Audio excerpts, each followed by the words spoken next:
وغير ذلك.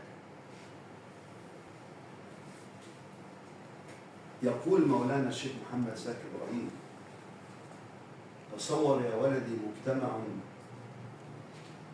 يحكمه الحب والإخاء والتعاطف والمحبة والتسامح والرضا ومعاني أمور. كيف يكون هذا المجتمع وكيف تمضي حضارته؟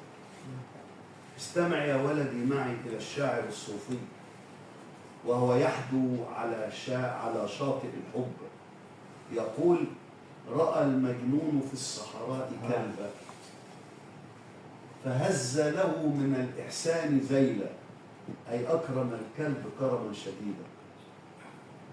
رأى المجنون في الصحراء كلبا فهز له من الإحسان ذيلا فلاموه على ما كان منه. تعجب الناس، كل هذا الكرم من أجل كلب؟ فلاموه